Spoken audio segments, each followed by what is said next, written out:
All right. Welcome back to Slots and Locks. I'm Tim. This is Mello, the podcast where we explore gaming, internet culture, psychology, and the systems that shape how people think and behave. And if you haven't figured it out yet, with the 4th of July right around the corner, as you can tell by our outfits, we want to do something a little bit different today. I can't literally look at you with those glasses. So instead of just talking about fireworks and barbecues and how stores, I don't know about you, Tim, but stores like Lowe's and in our world, Friedman's in my neighborhood. But anyway, I digress. We're going to talk about something that's deeply connected to the American story, and for most people, and that is about risk. Yeah, because when you think about it, the United States itself was built on uncertainty. Independence wasn't, and it still isn't guaranteed. Success wasn't guaranteed. The future certainly wasn't guaranteed. So, and a privateer is basically a state-sponsored pirate, right? And that's essentially what Queen Elizabeth I did in the 16th century with Roanoke Island, which is off the modern-day North Carolina. Have you ever been to, which would now be, I think it's called the Outer Banks.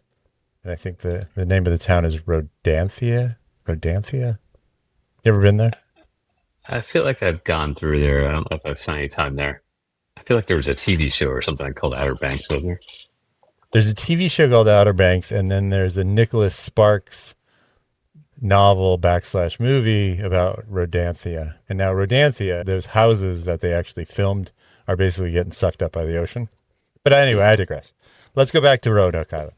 So the island was scouted back in 1585 with a military expedition, but that one failed.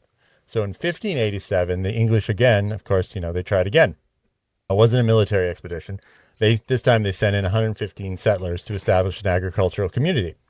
But the colonists inherited a hostile relationship that was left by the earlier military attempt. And so when supplies ran low, the timing couldn't have been worse because the Anglo-Spanish War had erupted and relief ships were delayed for years. So the English finally returned in 1590 with supplies, but what they found was a ghost town. So the settlers are believed, because nobody ever ran into them again, to have assimilated into local native culture. So the settlement hadn't been destroyed. It was carefully dismantled and likely relocated. And that is exactly what we mean by risk. The percentage of success as viewed by the English at the time, and this ties into our mantra, Timothy, was probably pretty high. It was probably above 50%. But the reality, it was zero. Mantra / framework. I feel like we're going to be talking about that soon. All right, we'll talk about one of the greatest examples of taking risk in modern history. Explore why Americans celebrated risk-taking compared to two games that represent very different versions of the American experience, Red, White, and Blue from IGT and The Land of the Free from NoLimit City. No promotion. We do not promote gambling. But let's get into it, Tim. All right, before we start, we'd like to take a moment of gratitude. Something I'm grateful for is the ability to take chances. Not every opportunity works out, of course, but having the freedom to try something new, pursue an idea, or start something from scratch is something I'm probably taken for granted. And I was looking at like different plaques and stuff like that over grandmother's home, and there was a sign that said, their town was celebrating 1,000 years of being in existence. And I thought about that at the time, and I was like, holy cow, that town has been there for 1,000 years. But our little 250-year experiment is quite beautiful and difficult at times. So after I left IGT, much after you did, you lucky dog, I took a few months off. That was all new to me, right? So I'd worked nearly full-time since I was 14. So you had school and job were stacked on top of each other. I never really took time off. So once I rested, I decided to get productive, right? To build my own practice, consulting, finish my grad degree mid-career instead of coasting on the experiences I had, and late last year to launch this podcast with that guy in a space most people don't take seriously and most outlets don't make easy to talk about, that's for sure. And none of that felt safe at the time, but all of them moved me forward. Yeah, it's funny because most of the things we're proudest of weren't really guaranteed when we started them. Uncertainty and not guarantees, right? I mean, it's like watching a child, figure out what he can do for the first time and the joy he gets when he realizes his limitations. And I only say that because, my kid is 5. So he goes through those experiences almost daily now, which is amazing. And it's just amazing how innate it is in all of us. 100%. I feel like as you get older, though, you're more set in your ways. Maybe it's a little bit harder to take risk taking. It depends on the person, though, I'm sure. All right. So let's talk about, I think, a really cool story or a really cool thing that happened in real life. And I think it's probably quintessential American, which is the Apollo 11. So in 1961, President Kennedy challenged the United States to land a man on the moon before the end of the decade. At the time, it sounded ludicrous, impossible. The technology didn't exist. The engineering wasn't solved. The risks were enormous. But I think what's remarkable in that the mission wasn't driven by certainty at all. It was driven by belief. And, a lot of smarts as well, I should say. So thousands of scientists, engineers, technicians, and astronauts worked towards something that had never been done before. Yeah. And, it took a while, but I guess in the grand scheme of things, maybe not that long. But 8 years later, as everyone knows, Neil Armstrong stepped onto the surface of the moon. And today we look back and see success. But at the time, no one knew how the story would end. Not only were they successful at landing on the moon, the percentages of them landing on the moon for each attempt was also pretty. I think it was 7 out of 8. I think they only aborted once. But I think, what makes it so powerful is that the mission always embraced uncertainty rather than avoiding it. Yeah, and through our framework, which you alluded to earlier, perception was that the goal seemed impossible. Probability challenges were enormous, and the design was the systems, planning, teamwork, engineering that made success actually possible. And sometimes the biggest achievements happen because people decide the uncertainty is worth it, actually. Sometimes the biggest achievements happen because people decide the uncertainty is worth it. Yeah, I think that story connects us to something interesting about American culture. Why do we admire entrepreneurs? Why do we celebrate pioneers? The gold rush in California? Why do we root for the underdogs? Do we admire entrepreneurs, or are we sort of exhausted by them at this point? Depends on entrepreneurs, right? Yeah, because risk taking is deeply embedded in the American story, especially in Silicon Valley, probably to that level where you're just kind of like overwhelmed by it. Anyway, but the founders took risks. I guess, Tim, you and I are technically founders with this. Anyway, There you go. Immigrants always take risks, as we alluded to earlier with Roanoke Island. And business owners take risks. Innovators take risks. Gamblers take risks. This is true. I think maybe slightly different type of risk. We've been talking about it all along, right? Yeah, and even many of our favorite movies follow the same formula. Someone takes a chance on something that isn't guaranteed. So the American dream isn't really about certainty. It's about possibility. Mind blown. Wow. Yeah, the idea that your future isn't predetermined. I feel uncomfortable now. Those are fireworks.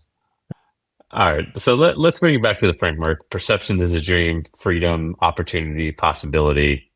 Freedom. Anyway, probability, though, is reality. So most businesses fail. Most ideas don't work. Most risks don't pay off. That sounds like Braveheart. Braveheart, his success, he didn't get to experience his success. Well, he saw a lot of the success, right? He aided in the success. But to this day, Scotland is still part of the UK. There's truth to that. Except during the World Cup. I think they're united, but they still compete as separate countries. I'm sure all the British, UK, Scottish, Welsh, all those people should comment and let us know. But yeah, I feel like that's one of those movies. I feel like I've read the stories about it as well. Some it's folktale, but I think I've seen that movie about 50 times. All right, but back to this. The movie is fantastic. You say what you will about Maker's personal world, but the film itself is, you have to kind of like separate the art from the person in lots of situations now. Well, I know, and it's not always easy to do, but I think you can appreciate those two things. I'm sure there's plenty of other examples that one I can think off the top of my head. Yeah, last one, design. I think we got a little off top of there, but the design is a system in between markets, competition, innovation, education, the structure that allow people to pursue opportunities itself. Most people experience the dream. They don't always see the systems underneath that make those opportunities possible.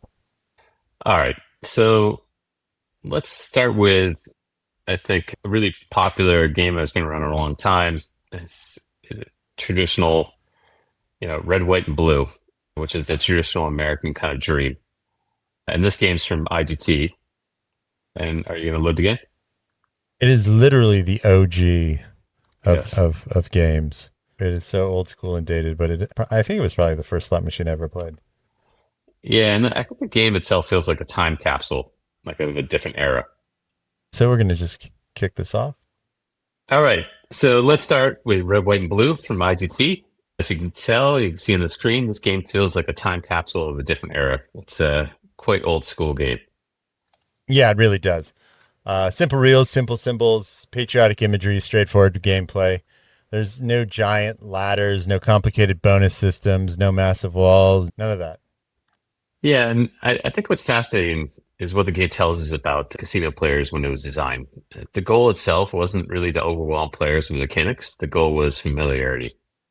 Yeah, and casino floors used to essentially be built around this recognition. And if you can hear it, it has this kind of like welcoming sound, right?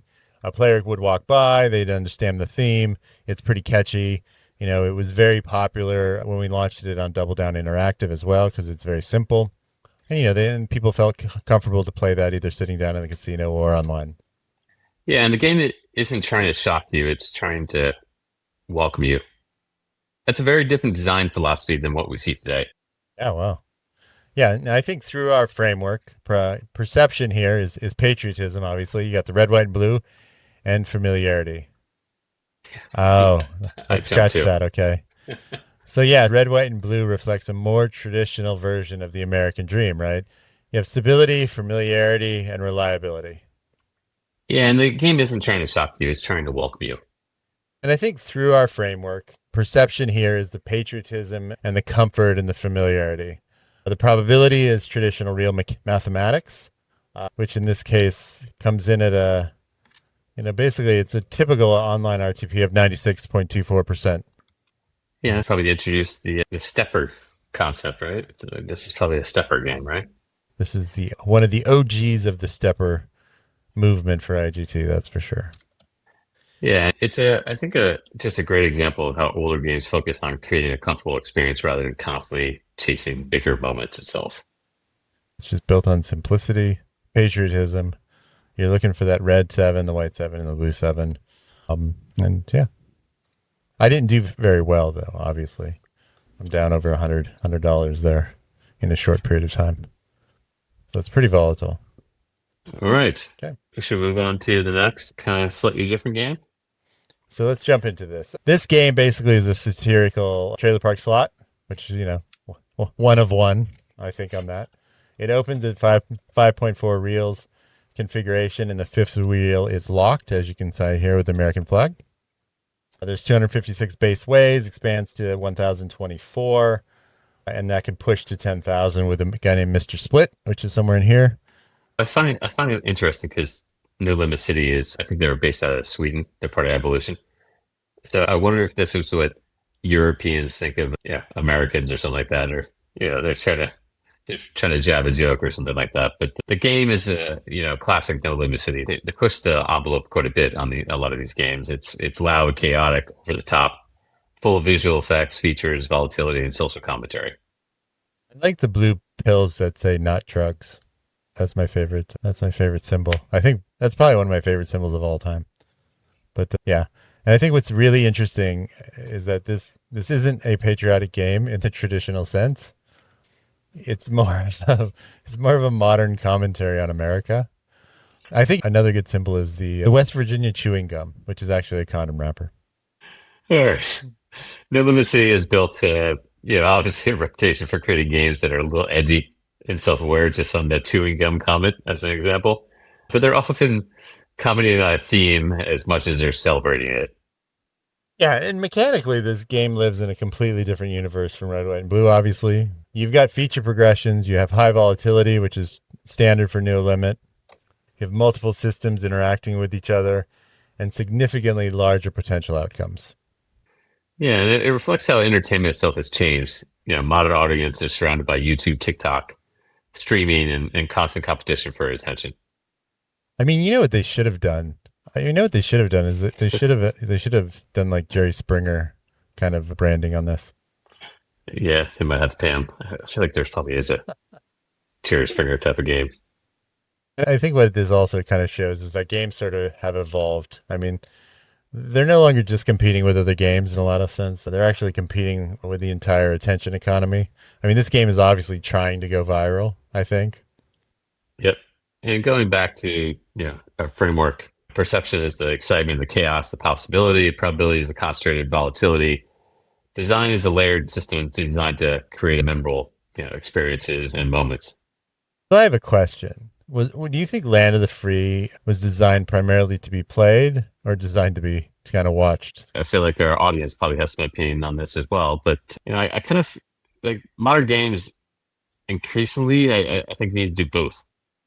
I think classic games might not have been watched as much, but they're more played. But I think it's changed to your point about games evolving and things like Well, that. yeah, I think new games need something else. I mean, yeah, I think if you do the long game, yes, you have to have the good symbols, you have to have the good math and all of that. But I mean, it'd be interesting to see how long it takes for a performer like Cleopatra, which now would be considered boring, right? To perform well in the market and see how long that actually takes to get up and running. Yeah, I think that's a fair question. And tell us what you think. Drop us a comment. All right, so I guess kind of comparing the then and now, when you put these games kind of side by side, the Land of the Free and Red, White, and Blue, you're really looking at completely two generations of game design. Okay. Yeah, Yeah. Red, white, and blue represents an era. Simplicity was a strength. Land of the Free represents an era where attention is the scarce resource. But both are yeah. screaming Americana, Tim. Screaming it. I think this shows the diversity of our country, right? So I think at two fronts, you got to ask the question: can we create a comfortable experience? Another one is, which is more the IGT game, but the other game is actually, can we create a memorable experience? Oh, go ahead.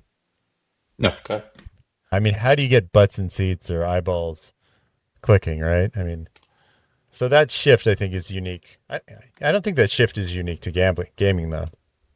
Yeah, I mean, it's what's happened across movies, television, sports, social media, almost every form of entertainment. I don't think it's even just U.S. I think it's getting more worldwide, but it's certainly in the U.S. Yeah, and I think some. You think maybe that's why horror movies are so popular now? I don't know. When we were kids, there was a horror movie, and some of the best horror movies, I think, like Freddy and Jason came out of that side of it, and all these other scary movies. But then I think it died down. Like every movie was a scary movie back in a certain point in the '80s, and then I think they kind of ramped back up. They go through waves. Yeah, I mean, well, it used to just be like Halloween though. Right. Here, it's like all you. So, I mean, I think going back to these games, like what's really interesting is that they're both celebrating America in completely different ways, but they're celebrating, yeah, they're almost like polar opposites of it, but still part of some type of version of America. Yeah, I mean, you had IGT's Red, White, and Blue that celebrates the tradition, the flag, the colors, familiarity, the stability. And then Land of the Free, it celebrates innovation, disruption, individuality, and constant reinvention, and I think a unique perspective on Americana. So in some ways, these games represent two different versions of the American dream. One values consistency, the other values transformation. And I think neither is right or wrong, right? I mean, they're just reflections of different eras and completely different priorities. But I can only imagine they're drawing things up and we're trying to one up each other. How, well, what could we do even more? Like, who came up with the idea for West Virginia chewing gum? Like, I want I to mean, meet that person. I mean, Just I thinking mean, you about could, that, like, some guy was like, "Yeah, let's put Cletus or let's do this," and they kept one upping each other. I mean, obviously, they had to watch Joe Dirt. I think was part of the creative process. I think. We should reach out to some of the team members. I'm sure somewhere in our network we know some people and chat Oh my chat God. with who Yeah. developed the Yeah. game. Let's I guess one thing that kind of stood out to me while preparing this episode is isn't that independence isn't really about certainty. No, it's about having the freedom to pursue those uncertain outcomes which could lead to failure. So you're starting a business, right? Moving somewhere new, changing careers, following an idea. None of those things come with guarantees. Yeah, but they're also the biggest opportunity where biggest opportunities come from itself. Like the Apollo 11 that we talked about earlier, progress often begins when people decide that uncertainty is actually worth it. I mean, yeah, you had the Apollo, you had the Roanoke Island. I mean, they kept coming. So, I mean, they came back and they're like, hey, no one's here. You wonder if the decision making on that, like, oh, they just vanished. Might as well send more people to replace them. It was vitally important to have a base for the pirates. I mean, I'm sorry, privateers, privateers. I think going back to the fourth and 250 just for a moment, it's really about celebration, but to me, it's also about celebration of the differences in the culture and times. Like there's goods and bads every single time. There's not as simple as like that time was always perfect, and there always comes with challenges and, trying to keep that American dream, the American people together, is not an easy thing. I think it's more of a pride in the struggle of keeping us all together. Really, Hmm. it's like having that relative, that you don't like, but you keep inviting them over anyway. Yeah, it's part of the family, right? Kind of got to It's roll sort with of it. it's sort of the struggle. I feel that's uniquely American, right? This we don't really like you people, but you need to be part of us, and vice versa. Yeah, and I think two questions, around this. One is, what are you thankful for when it comes to celebrating if you're a U.S. citizen or U.S. resident or someone, visiting the U.S. Like, what are you thankful for as we roll up on the 4th of July and the 250th? And, what's the biggest risk you've taken that ended up changing your life? We'd love to hear from you. Yeah, and I mean, what is your biggest risk? What is your biggest concern? What are you most proud of? It could be a move, could be a business, a career change. Could just be trying something new. Like today, for instance, I took an adult swimming lesson. I thought I was a complete disaster, but the guy's like, you know what? You're doing fine. Do you breathe out of your nose when you're swimming? And I go, no. And so, are you aware of this? When you're like swimming a lap, you breathe out of your nose. Hold on, forget. Do you not know how to swim? I know how to swim. When you're swimming like freestyle, what you want to do is blow the air out when you're underwater. So when you lift your Yes. head up to your side, you have no air in your lungs. You take a breath in. Yes. That little bit of knowledge probably will speed you up tremendously in the pool. I could swim a half a lap breathing out of my nose, head down in the water before I needed air. Anyway, so that was today. I'm this many years old and I finally know how to swim a lap in a pool. And yes, I had swimming lessons, but I didn't learn how to swim with my swimming lessons. To be honest, I don't think I knew that growing up. I feel like I was watching, it could have been like Michael Phelps or something at some point, and it, it just, or maybe it was teaching my kids how to swim, and they the teacher taught that or something like that. There was a moment where I was like, oh, that makes a lot more sense, you know? I mean, this all makes sense because now if you think about it, I'm gonna jump to tennis for a second. So Iga Swiatek, who's a woman tennis player in the pros, I always commented on her. She was always like, it looked like she was blowing her nose all the time, like during the breaks. I'm like, why does she always blow her nose? But so what she does is when she plays, she only breathes out through her nose. And I think what that does is it doesn't, like, you don't breathe as much through your out of your nose than you do your mouth. And so you're saving energy. Because when I used to swim, I would breathe out of my mouth, obviously. And yeah, after like two laps, I would just be completely winded. And I'm like, I don't get how people can just keep swimming. It doesn't make sense. But now it does. So, You always have to anyway. drop the tennis reference in there, don't you? I would love to see some math or some data on that, whether that actually is true or whether that's something you get in your head. No fish. I feel like we could do an episode of like things we think are true that are not. Sometimes you don't realize it's all of a sudden you've said a word the wrong way your entire life, or word, you believe something and someone corrects you. You're like that's not true. Hold on. I need to do a quick reality check since we're at the end and nobody cares anyway.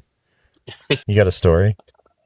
Well, I was telling my kids the other day, like it was kind of joking. You know how we say aluminum, and in the UK, all it says aluminium, You're and back on that.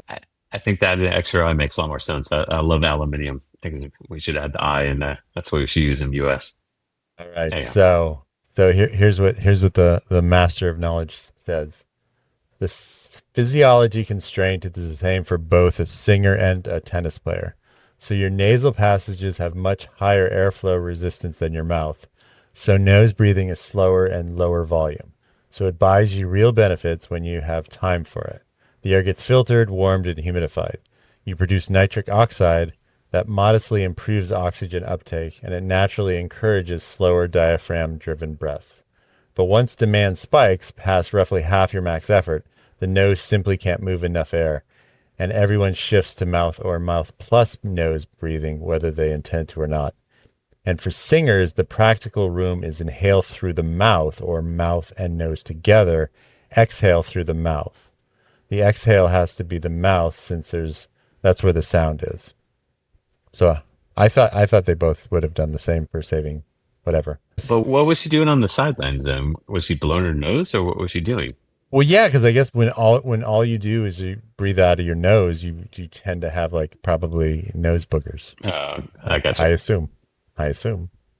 See, I think this is why people subscribe to our channel and like and comment, just from bits of knowledge like this that you can't get anywhere else, right? I mean, I don't know anybody who talks about Playtex nose boogers. No. All right, we should probably get back on the 4th of July. You know, what do you think? We should, and hey, Wimbledon's starting. I think they play that on the 4th of July. Well, rough match by the U.S. with Turkey, but they didn't really need that win. But hopefully this 4th of July and this World Cup, we get the U.S. first World Cup. What do you think? Did you know that if the U.S. has one more World Cup win, that's the most World Cup wins the men's team has ever had? That's impressive. There was a year where they lost to Ghana in the final 16 teams, but to get there, they probably didn't win a bunch of games in the group stage. Is my guess. No, I just heard. I remember they would always tie. I remember that one year that they were good, 8 years ago maybe. They would tie a lot, but they never would win. So yeah, the most they've ever had is 2. Yeah, I think they have a good run. Like, it's interesting if Egypt beats Iran, I think it is. Egypt will be it.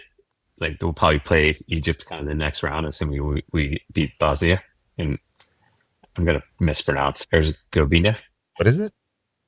Herzegovina. Bosnia Herzegovina. But anyhow, I do want to say, if you're celebrating the 4th of July this year, or if you're not even in the U.S. listening to this, we're thankful for you, and hope everyone takes a moment to appreciate the opportunities, the freedoms, and the people that help shape your journey. Yeah, and wherever you are celebrating the 4th, we hope to make them take. And wherever you are celebrating the 4th of July, you don't have to do it in the U.S., obviously, but you can celebrate. You can celebrate your own way. We hope you take a moment to appreciate the opportunities, freedom. I just did a lie accident. Did you just do that? I thought you did it when I'm reading it. I'm like, well, wait a second. Anyway. It was the glasses. So I was like, hey, man, Italy's not in the World Cup, because I remember Italy winning the first World Cup I've ever watched when I was like 8, I think, maybe. But yeah, they haven't made the World Cup in this is 12 years. And you know who beat them? Herzegovina. And I hadn't thought about that, actually. They're always in it. They must be going through a rough patch. So many years ago, and I was like 8, I think. And I have a very limited memory of my childhood. But I think it was going against Germany in the finals of the World Cup. And our neighbors just happened to be, the wife just happened to be from Germany. So yeah, and my dad's Italian. So it was kind of bizarre how that was like happening. And I think maybe that's the last time Italy was good in football. Was that 2006 or 1982? Oh God, or what? no, that was in the 80s. Yeah, well, they won the title in 82. Yeah, 1982. Yeah. It's amazing how the fact that they haven't qualified in the last 3 World Cups. Considering FIFA's ran by Italy, I think, kind of. It's probably more competitive. Like, it's easier for us to qualify, I think, in the States. I think we had to contend with Canada or Mexico. And plus, I think the host countries always seem to get I think automatic bid, I believe. That'd be kind of awkward if they didn't, right? Maybe we should petition to have the World Cup in Italy in 4 years from now, right? It should be. I don't know why it's not. And then, I think they would do. they'll be I in think it. they would do it. I think they would do it all through Europe, though, right? Yeah, probably the case. Yeah, I'd say thanks for listening. Happy 4th of July. Always gamble responsibly. Don't spend more than you can afford. And as always, believe responsibly. Responsibly. Believe responsibly. All right. Bye, everyone.